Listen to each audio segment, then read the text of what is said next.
Hope of destination के YouTube channel पर मैं विकास मिश्रा। आज हम लोग होप ऑफ डेस्टिनेशन की महिला विंग की प्रमुख मिस बिंदु तिवारी के साथ उपस्थित हैं एक साक्षात्कार को लेकर। और साक्षात्कार को जो टाइटल दिया गया है वो है संघर्षों की कहानी बिंदु तिवारी की जुबानी। बिंदु तिवारी जी के बारे में बताना चाहता हूं कि बिंदु तिवारी जी इस समय होप ऑफ डेस्टिनेशन संस्था में महिला विंग की प्रमुख हैं और दिव्यांग महिलाओं के लिए पूरी तन मन और धन से उनके साथ उनके पुनर्वास हेतु उनके उत्थान के लिए काम कर रही हैं। बिंदु तिवारी जी स्वयं दृष्टि दिव्यांगजन है और एक बीमारी के चलते इन्होंने अपनी आँखों की रोशनी खो दी। तो आइए मिलते हैं बिंदु तिवारी जी से। और बिंदु तिवारी जी, बहुत बहुत स्वागत है आपका हमारे YouTube चैनल पर। Thank you so much sir. ये मेरा सौभाग्य है कि आपने मुझे इस टीम में बुलाया इंटरव्यू के लिए। बिंदु जी, सबसे पहला सवाल मेरा, आप कैसे, आपके आँखों की रोशनी किस तरीके से गई और क्या हादसा हुआ था आपके पास, थोड़ा सा हमारे दर्शकों को बताइए। बिल्कुल सर, क्योंकि यहाँ पर मैं बताना चाहूँगी, मैं 8th क्लास में थी जब मेरे आईज में प्रॉब्लम आई और मुझे भी नहीं समझ में आया कि कौन सी डिजीज है और घर पे भी किसी को नहीं समझ में आया इसके बारे में। थोड़ा सा हेडेक हुआ और मैंने घर पे बताया तो मेरे फादर मुझे आईज सर्जन के पास ले गए। फिर वहां पर मुझे पता चला कि प्रॉब्लम क्या है। तो मेरी प्रॉब्लम है रेटिना यानी आरपी केस है। और इसके बाद घर वाले भी शौक रह गए और मैं भी शौक रह गई, क्योंकि इस बीमारी के बारे में इससे पहले ना तो मैंने सुना था और ना ही मैं इसके बारे में कुछ जानती थी सर। तो बिंदु जी, ये बीमारी होने के बाद सबसे पहले मैं अपने दर्शकों को ये भी बताना चाहूँगा कि देखिए, जैसे बिंदु जी एक साइटेड, एक दृष्टिवान महिला थी और अचानक से ही उनकी विज़न गई, उनकी दृष्टि गई और वो दृष्टि दिव्यांग हुई। तो किसी के साथ में भी ये समस्या कभी भी आ सकती है, ये हमें ध्यान रखना चाहिए। बिंदु जी, अगला सवाल आपसे, दृष्टि दिव्यांग होने के बाद अगला स्टेप, कैसे अपने आप को आपने संभाला और कैसे आपने सोचा कि आपको जीवन में कुछ आगे बढ़ना चाहिए, आगे कुछ करना चाहिए, किस तरीके से आपकी आगे की लाइफ रही? एक्चुअली सर, उस टाइम तो सुनने के बाद ये डिजीज, क्योंकि डॉक्टर ने बता दिया कि विजन आपका नहीं रुक पाएगा और ये धीरे धीरे करके विजन लॉस हो जाएगा।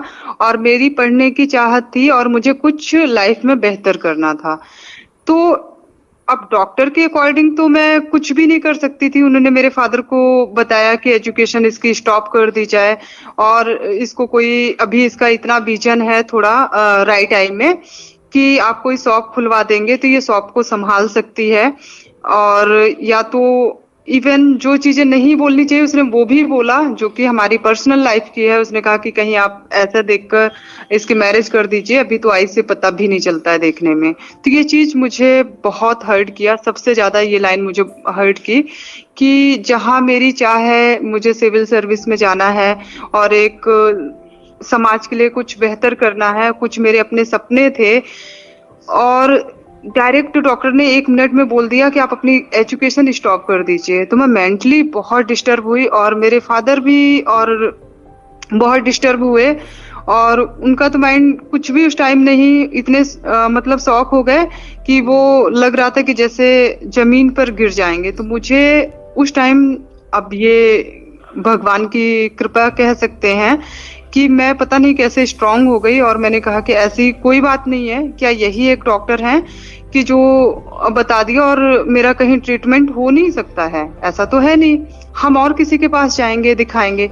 लेकिन जहां जहां पर भी वो ले गए मुझे, वहां पर मुझे यही बताया गया कि आपका विजन नहीं, धीरे धीरे आपका विजन लॉस हो जाएगा। लेकिन उसके लिए मैंने ये स्टेप उठाया कि नहीं, मेरा जो दृढ़ संकल्प था कि मुझे कुछ करना है, चाहे जैसे करना है। बस मेरे पास ये नहीं पता था कि एक विजुअली इम्पेयर्ड एजुकेशन कैसे ले सकता है और अपने लाइफ को कैसे बेहतर बना सकता है। तो ट्रीटमेंट के दौरान हम जा रहे थे किसी डॉक्टर के पास, अपॉइंटमेंट था मेरा, तो मुझे एक लड़की महनूर मिली और मेरे फादर ने कहा इससे बात करो, इसके आईज को देखकर मुझे ऐसा लगता है कि ये विजुअली इम्पेयर्ड है या इसके आईज में कोई प्रॉब्लम है, क्योंकि वो इस जो मैं सेंटेंस अभी मैंने बोला है वो विजुअली इम्पेयर्ड वर्ड से परिचित नहीं थे उस टाइम। तो उन्होंने कहा कि इससे पूछो इसके आईज में प्रॉब्लम है। जब मैंने उससे बात किया कि आप अपनी एजुकेशन कैसे प्रॉपर तरीके से कंप्लीट कर रही हैं और आप अभी आपकी क्या एजुकेशन चल रही है, तो फिर उन्होंने मुझे बताया और उन्होंने बहुत सारे इंस्टीट्यूट के बारे में बताया जहाँ पर एक्चुअली मुझे NIBS देहरादून का एड्रेस उन्होंने मेरे फादर के मोबाइल पे सेंड किया और दिल्ली का बहुत सारे इंस्टीट्यूट का एड्रेस सेंड किया। देन उसके बाद मेरे फादर डिसाइड किए नहीं, इसके एजुकेशन के लिए मुझे देहरादून ज़्यादा बेटर पड़ेगा। और उस टाइम मैं 11th क्लास में थी, तब उन्होंने सेंड किया था मुझे एड्रेस। लेकिन उस टाइम मेरे फादर वहाँ पर मतलब नहीं, कुछ कारणवश ले जा पाए NIBS। फिर देन उन्होंने बाद में डिसाइड किया कि जब मेरा विजन पूरी तरीके से लॉस हो चुका ग्रेजुएशन के बाद, तब उन्होंने, क्योंकि उन्हें ये था कि पता नहीं एक तो लड़की है और हम उसको कैसे छोड़ दें वहाँ पर, और वहाँ का एनवायरनमेंट कैसा होगा, तो वो अपने आप में ही डिसीजन नहीं ले पा रहे थे। और मैं भी इतनी मैच्योर नहीं थी उस टाइम कि मैं डिसीजन ले सकूं कि मैं अकेले कहीं रह सकती हूँ। और काफी अंदर से थोड़ा सा डर भी लगता था मुझे उस टाइम कि अब क्या होगा आगे का फ्यूचर।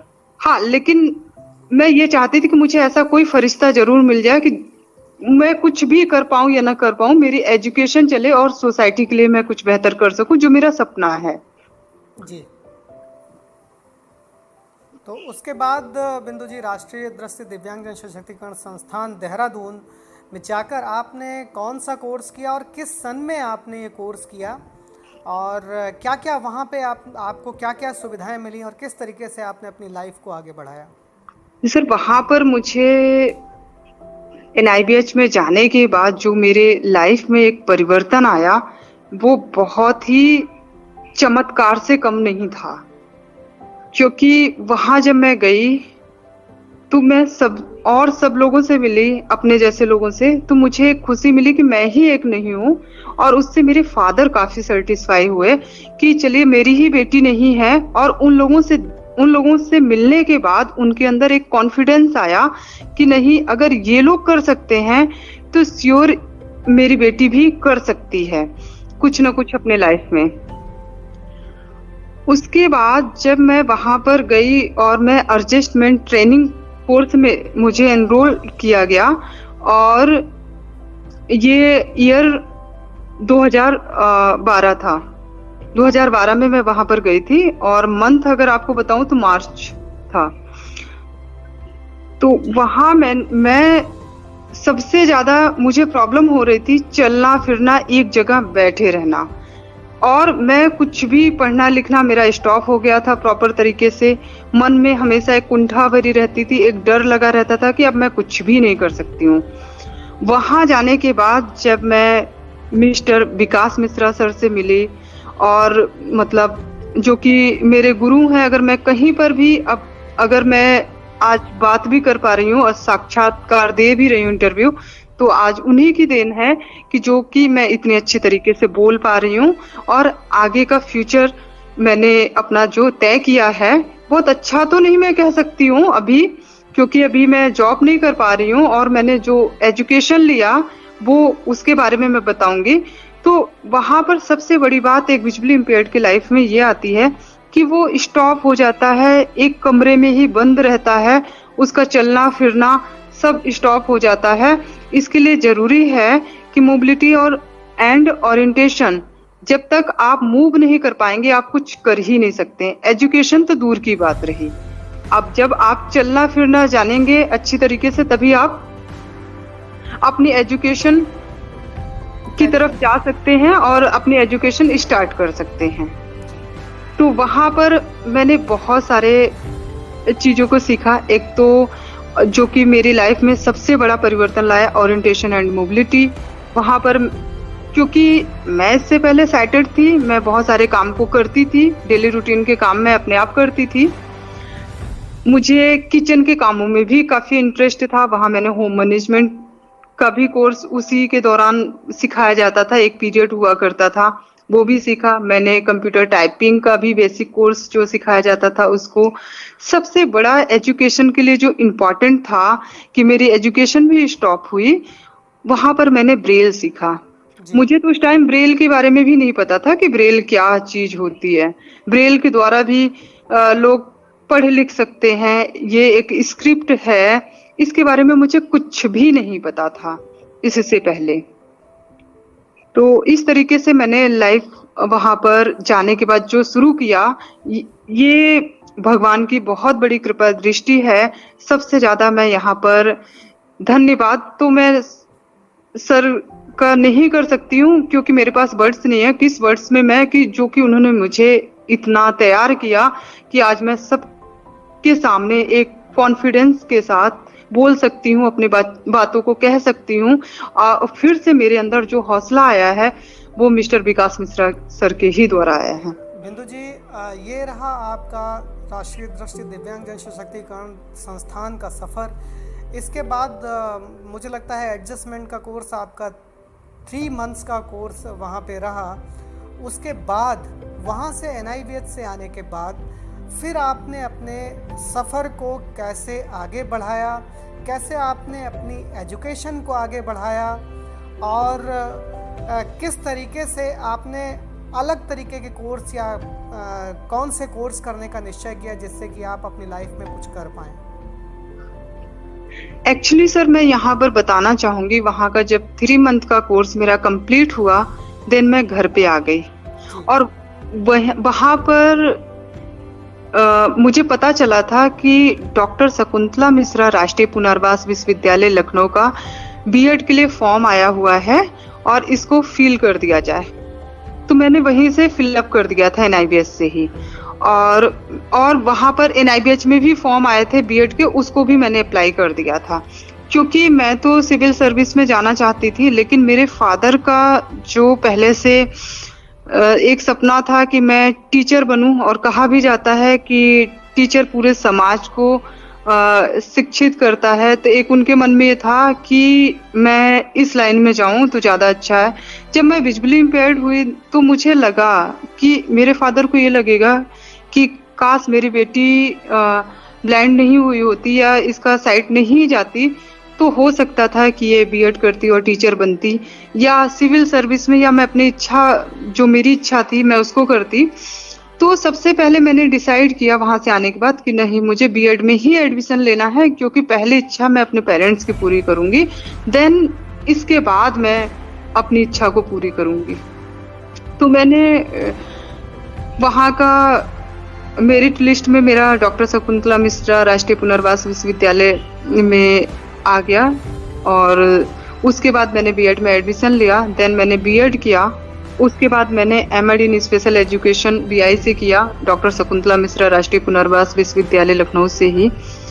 उसके बाद मैंने वहीं से सोशियोलॉजी समाजशास्त्र से मैंने PG किया, पोस्ट ग्रेजुएशन, और देन मेरा दोनों सब्जेक्ट से सोशियोलॉजी एंड एजुकेशन से नेट 2 बार, एंड बीएड के बाद मेरा CTET 2 बार, प्राइमरी और अपर प्राइमरी दोनों क्लियर है इस टाइम।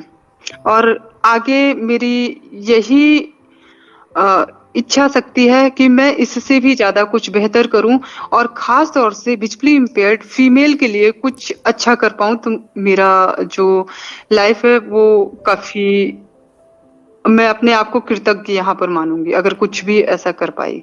जी बिंदु जी, बहुत अच्छा लगा सुन के कि आपने बीएड इन स्पेशल एजुकेशन किया, फिर एमएड इन स्पेशल एजुकेशन किया, और उसके बाद में आपने नेट भी क्वालिफाई किया और एमए भी कंप्लीट किया। ये एक दृष्टि दिव्यांगजन होने के बाद की जो स्थिति, जो आपने अपनी स्टडी कंटिन्यू रखी और इन सब मील के पत्थरों को पार किया, तो ये ज़रूर एक तारीफ़ के काबिल बात है। बिंदु जी, अब अगला सवाल आपसे है कि ये जो आपका जो कोरोना महामारी इस समय चल रही है, उस कोरोना महामारी के समय आपके जीवन में, आपकी लाइफ में क्या परिवर्तन आए, और उन परिवर्तनों में आप दृष्टि दिव्यांगजनों के लिए क्या महसूस कर रही हैं? कोई परेशानी या कुछ मुश्किल खड़ी हुई है कोरोना महामारी को लेकर? बिल्कुल सर, क्योंकि देखिए महामारी कभी भी आ सकती है, क्योंकि ये इसके बारे में किसी को भी पता नहीं रहता है। और ये ऐसी महामारी है कि जो कि विजुअली इम्पेयर्ड के लिए सबसे ज्यादा प्रॉब्लम फेस करना पड़ रहा है, जो कि मैं एज ए विजुअली इम्पेयर्ड होने की वजह से जो मैंने फेस किया है वो मैं बताऊंगी, अपना रियल एक्सपीरियंस यहाँ पर। ये है कि सबसे बड़ी बात, अगर हम कहीं चलते हैं तो हमें टच करके चलना पड़ता है, वॉल को टच करते हैं, गेट को टच करके चलेंगे, अगर लिफ्ट से जा रहे हैं, सीढ़ी से जा रहे हैं तो रेलिंग को छू कर ही जाएंगे। तो लोगों को पब्लिक प्लेस पे ये प्रॉब्लम होता है, जो और लोग हैं ये टच करके चलते हैं, और वैसे भी ये भाई वायरस है, तो लोगों को ये भी होता है क्या पता इनको इस वायरस से ग्रसित हों, तो हो सकता है कि इसको टच कर रहे हैं तो यहाँ पर हो, तो हम अगर इसको टच कर, या मेरा हाथ लग गया, कोई ऐसी चीजों को हमने टच किया तो हमें ये प्रॉब्लम हो सकती है। तो लोग विजुअली इम्पेयर्ड को इग्नोर कर रहे हैं और उससे थोड़ा सा डिस्टेंस बनाने की कोशिश कर रहे हैं इस महामारी की वजह से। और जो मैंने महसूस किया, एक ये कि देखिए जो लोग जॉब कर रहे हैं, मान लीजिए विजुअली इम्पेयर्ड, उनके लिए तो थोड़ा सा ठीक भी है कि उनको गवर्नमेंट की तरफ से हेल्प पूरी मिल रही है। अब जो लोग व्यवसाय कर रहे हैं, उनका व्यवसाय बंद हो गया, तो वो जो है फाइनेंशियली रूप से काफी कमजोर होते जा रहे हैं। तो यहाँ पर उनके लिए भी प्रॉब्लम फेस करना पड़ रहा है कि वो अपने घर को कैसे संभाल कर रखें, अपने फैमिली की केयर कैसे करें। एक तो ये सबसे बड़ी प्रॉब्लम। फिर जो एजुकेशन ले रहे हैं, जो स्टूडेंट हैं, उनके लिए भी प्रॉब्लम आ रही है, वो भी प्रॉब्लम को फेस कर रहे हैं। अब वो कैसे जाएं एग्जाम के लिए, एग्जाम सबसे बड़ा मुद्दा बना हुआ है, अभी इस पे चर्चा चल रही है। तो बहुत सारे इंस्टीट्यूट के बारे में और बहुत सारे यूनिवर्सिटीज के बारे में अभी उनके व्यू आ रहे हैं। राइटर को लेकर कोई राइटर भी बनने के लिए इस टाइम रेडी नहीं है, क्योंकि डिस्टेंस को मेंटेन भी करना है और एग्जाम भी दिलाना है। तो इस तरीके से स्टूडेंट और जो जॉब कर रहे हैं और जो व्यवसाय कर रहे हैं, सबके लिए प्रॉब्लम है। इसके लिए मुझे जहां तक लगता है, अगर गवर्नमेंट ऐसी महामारी जैसे अभी आई है, ऐसे फ्यूचर में भी आ सकती है कोई भी, तो इसके लिए गवर्नमेंट हेल्प कर सकती है, चाहे वो सेंट्रल गवर्नमेंट हो, चाहे वो स्टेट गवर्नमेंट हो। उसको इस तरीके से कुछ जो व्यवसाय कर रहे हैं उनको कुछ घर पे स्पेशली काम देकर और उनसे लेने देने का कर सकते हैं कि वो काम कंप्लीट हो जाए, फिर उनसे ले लें और उनको पेमेंट कर दें। इस तरीके की कुछ स्कीम चलानी चाहिए। और इसके लिए अगर स्टेट गवर्नमेंट और जो सेंट्रल गवर्नमेंट है उनको परेशानी हो रही है, तो वो नॉन गवर्नमेंट एनजीओज को भी इसमें लगा सकते हैं, तो काफी मददगार साबित होगा, जहां तक मैं समझ पा रही हूँ। काफी हेल्प मिलेगा। बिल्कुल बिल्कुल। इकोनॉमी की मतलब आर्थिक रूप से दिव्यांगजन को या दृष्टि दिव्यांगजन को सशक्तिकरण बनाने के लिए एक तरीके से अगर उनको स्किल डेवलपमेंट के कोर्सेज वगैरह कराए जाएं और उनको एक प्रोफेशन, एक व्यवसाय कराया जाए, बिल्कुल सर, गवर्नमेंट या एनजीओज इन्वॉल्व हों, तो उनको आर्थिक रूप से मदद दी जा सकती है। बिल्कुल सही बात है आपकी, और उनका काफी अच्छा रिहेबिलिटेशन यहाँ पर हो सकेगा। बिल्कुल। बिंदु जी, एक सवाल मैं बीच में आपसे भूल गया, मैं जरूर करना चाहूँगा। दृष्टि दिव्यांगजन होने के बाद में समाज और परिवार ने आपके साथ कैसा, क्या सहयोग किया या नहीं किया, किस तरीके से उनका दृष्टिकोण था आपके प्रति, और वो दृष्टिकोण जब आप समर्थ हो गए, जब आप इंडिपेंडेंट हो गई, आत्मनिर्भर होकर अपने काम करने लगी, एजुकेशन आपने प्राप्त कर लिया, तो वो दृष्टिकोण किस तरीके से परिवर्तित हुआ, थोड़ा उस पर प्रकाश डालिए। बिल्कुल सर, जब स्टार्टिंग में विजुअली इम्पेयर्ड हुई तब का, और जब बाद में मैंने एजुकेशन लिया, दोनों में बहुत बड़ा जमीन आसमान का अंतर आया। इसके पहले तो ना तो आप समझ लीजिए मुझे सोशली, इकोनॉमिकली और हर तरीके से प्रॉब्लम को फेस करना पड़ा, मेरी फैमिली को भी, क्योंकि मेरी फैमिली इन सारी चीजों से परिचित नहीं थी उस टाइम। एक्चुअली हुआ क्या, मेरे फादर मदर दोनों लोग काफी मतलब उस टाइम डिस्टर्ब हुए, काफी उनको शॉकिंग लगा कि इस प्रॉब्लम को अब दूर किया तो किया कैसे जाए। एक तो वो उनकी डिपेंडेंसी थी कि चलिए हम अच्छे से अच्छे डॉक्टर के पास जाएंगे, आईज का ट्रीटमेंट कराएंगे और ठीक हो जाएगा। ऐसी कोई प्रॉब्लम नहीं होती कि जो कि ठीक नहीं होता उसका सोल्यूशन नहीं निकल सकता। वो पॉजिटिव होकर इस चीज को सोचे, और जब उनको निगेटिव मिला तो वो बहुत बड़े सदमे में चले गए। और उसके बाद आसपास का माहौल, लोगों का कहना यह था, एक तो बेटी है, अच्छी खासी इनकी बेटी थी और इस तरीके की प्रॉब्लम हो गई है, अब इनका क्या होगा, ये था। लेकिन जहां तक सहयोग की बात आपको बता रही हूँ, मेरे पेरेंट्स ने मेरा सहयोग हमेशा किया, मुझे हमेशा मोटिवेट करते हैं, अपना मन मत छोटा करो और तुम्हें जो काम करना है उसको प्रयास करके हम कहीं ना कहीं से जरूर खोज निकालेंगे कि कैसे कैसे काम को किया जा सकता है, इसके लिए हम प्रयास करेंगे। मुझे नहीं मालूम है, इसके बारे में कोई नॉलेज नहीं है, लेकिन इसके बाद भी मैं पता करने की कोशिश करूंगा। इस चीज को मेरे मन में हमेशा रखने की कोशिश करते थे, जिससे मेरे मन पर निगेटिव प्रभाव ना पड़े। ये उनका सपोर्ट था। रिलेटिव्स का अलग ही सोचना था कि अब इनकी बेटी का क्या होगा, कुछ भी नहीं कर सकती है, घर में पड़ी रहेगी। एक इवन बैठने उठने की बात छोड़िए, उनको ये लगता था कि मैं बिस्तर पे ही रहूंगी, अब कोई मुझे पकड़ के काम कराएगा बस तभी मैं कर पाऊंगी। और आपको बताऊं, जब मैं एजुकेशन भी ले रही थी, जब इसके बाद मैं NIBH गई, NIBH से आई, मेरे अंदर थोड़ा सा कॉन्फिडेंस लेवल मेरा बढ़ा। वहां से आने के बाद जब मैंने B.Ed किया, B.Ed इन स्पेशल एजुकेशन, M.Ed इन स्पेशल एजुकेशन, उसके बावजूद भी लोगों को बिलीव नहीं था कि मैं एजुकेशन ले सकती हूँ। लोगों का ये सोचना था कहीं किसी इंस्टीट्यूट में ऐसे ही तो नहीं छोड़ आए हैं और वो वहां पर रह रही हो। लेकिन देन जब मेरा नेट क्लियर हुआ और CTET क्लियर हुआ और मैं फॉर्म वगैरह अप्लाई करते हुए लोगों ने देखा, तब लोगों को बिलीव हुआ कि हाँ, एज ए विजुअली इम्पेयर्ड भी एजुकेशन ले सकते हैं और वो काम को कर सकते हैं। और जब उन्होंने मुझे डेली रूटीन का काम करते हुए देखा, तब उन लोगों को थोड़ा सा बिलीव हुआ कि नहीं, मैंने कहीं ट्रेनिंग लिया और ट्रेनिंग लेने के बाद फिर मैंने अपने एजुकेशन को भी लिया और प्रॉपर तरीके से मैं सारी चीजों को कर रही हूँ। इससे पहले जो सोसाइटी थी, जो हमारे रिलेटिव से, उनका काफी नेगेटिव थिंकिंग रही है और कुछ लोगों की पॉजिटिव भी रही है कि वो मोटिवेट भी करते रहे हैं। दोनों चीजें रही। जी जी। बिंदु जी, अब आपका ड्रीम क्या है? आप क्या करना चाहती हैं अपनी लाइफ में?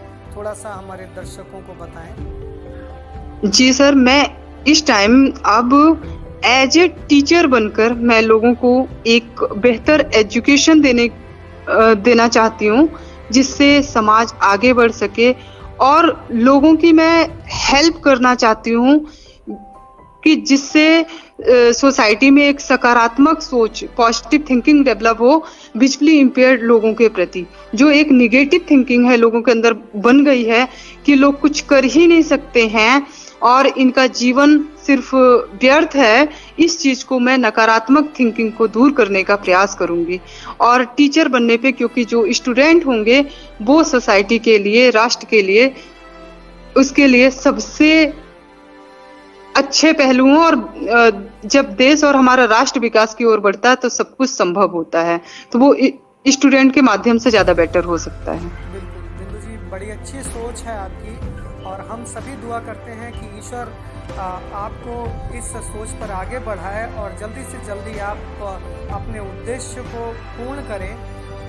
अगला सवाल और आखिरी सवाल, बिंदु जी, आप जो हमारे दिव्यांगजन हैं, उन दिव्यांगजनों को क्या संदेश देना चाहती हैं कि वो अपनी लाइफ में आत्मनिर्भर होकर आगे बढ़ें और अपने राष्ट्र के निर्माण में सहयोग दें? बिल्कुल सर, बहुत अच्छा प्रश्न रहा यहाँ पर लास्ट में। सबसे पहले ये मेरा कहना होगा कि फाइनेंशियली, सोशली एंड एजुकेशनली रूप से विजुअली इम्पेयर्ड पर्सन को मेन स्ट्रीम में लाने का प्रयास किया जाए और जिससे उनका हेजिटेशन दूर किया जा सके। और as a visually impaired person अपनी लाइफ में, ये अतिशयोक्ति नहीं होगा, बहुत बड़ा स्ट्रगल करते हैं, लेकिन इस स्ट्रगल को प्रत्येक विजुअली इम्पेयर्ड, चाहे वो गर्ल्स हो एंड बॉयज हो, दोनों इंजॉय करते हुए अपनी लाइफ को आगे बढ़ाएं। इससे जो मन में कुंठा भी नहीं रहेगी और इंजॉय करते हुए जब लाइफ को आगे बढ़ाएंगे ना, तो उन्हें बहुत बेहतर फील होगा। और मेरा एक सबसे बड़ा यहाँ पर ये बोलना होगा कि वो वर्ल्ड लेवल पर प्रत्येक विजुअली इम्पेयर्ड पर्सन संकट बनकर ना आए, बल्कि वो संकट मोचक बनकर आए सबके सामने, और काफी उसके इरादे मजबूत हों और उसके हौसले बुलंद हों। और जब ये चीजें उसके अंदर डेवलप हो जाएंगी ना, तो एक अच्छे राष्ट्र का निर्माण होगा और एक अच्छे देश का निर्माण कर सकेगा और उसका पूरा का पूरा अच्छे से योगदान रहेगा। तो इसके लिए बेहतर लाइफ के लिए अपने इरादों को मजबूत करना होगा, अपने हौसलों को मजबूत करना होगा। बिल्कुल बिंदु जी, आपने बिल्कुल सही कहा। किसी भी राष्ट्र के निर्माण में हर व्यक्ति की अहम भूमिका होती है। तो मुझे लगता है कि जितने भी दिव्यांगजन हैं उनकी भी भूमिका बहुत ही ज़रूरी है। और आपने बहुत अच्छा संदेश दिया और बहुत अच्छा साक्षात्कार रहा आपका बहुत बहुत धन्यवाद। अगले सेगमेंट में हम लोग किसी और व्यक्ति के साथ मिलते हैं। तब तक के लिए आप सभी को बहुत बहुत धन्यवाद। नमस्कार।